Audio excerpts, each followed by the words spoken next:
స్తుతిపాత్రునికి మహిమ కలుగునుగాక. ప్రియ స్నేహితులందరికీ దివ్య వాక్యోదయం.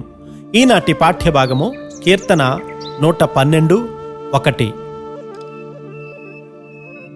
యెహోవాను స్తుతించుడి, యెహోవాయందు భయభక్తులు గలవాడు ఆయన ఆజ్ఞలను బట్టి అధికముగా ఆనందించువాడు ధన్యుడు. వాని సంతతి వారు భూమి మీద బలవంతులగుదురు. దినదినము దేవుని వాక్యమునందు అధికంగా ఆనందించాలి. మారు మనసు అనుభవం లేనివారు ఎంతసేపు దేవుని వాక్యాన్ని చదివినా ప్రయోజనం ఉండదు. మారు మనసు పొంది దేవుని వాక్యాన్ని చదివితే చదివిన కొలది దేవుని తలంపులు హృదయాల్లోనికి చేరి మంచి పనుల కొరకైనటువంటి బలమైన శక్తివంతులముగా చేస్తాయి. హిట్లరు తన స్వంత తలంపులపై నమ్మకంతో తనను తాను నాశనం చేసుకోవడమే కాకుండా దేశాన్ని నాశనం చేశాడు కదా. దేవుని వాక్యాన్ని చదవడం మాత్రమే కాదు గాని దాని యందు ఆనందించాలి. అప్పుడే వాక్యము హృదయంలోనికి చొచ్చుకొని పోయి అక్కడ ఉన్నటువంటి అనారోగ్య తలంపులను, కోరికలను చంపేస్తుంది.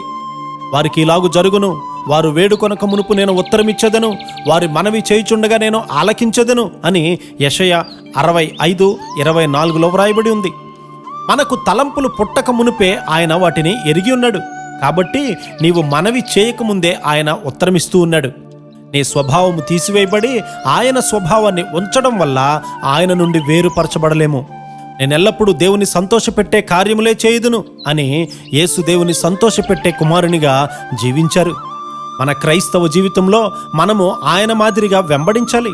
మనము దేవుని స్వభావాన్ని కలిగి ఉంటే మనమే అత్యంత సంపన్నులము.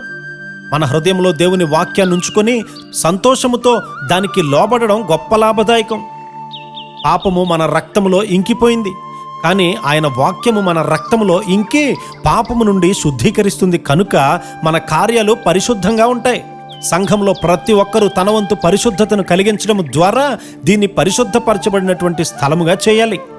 ఒక దినాన్న ఈ స్థలానికి వచ్చే ప్రతి ఒక్కరూ కూడా స్వస్థపరచబడి మారు మనసు పొందాలని నేను ఆశిస్తూ ఉన్నాను.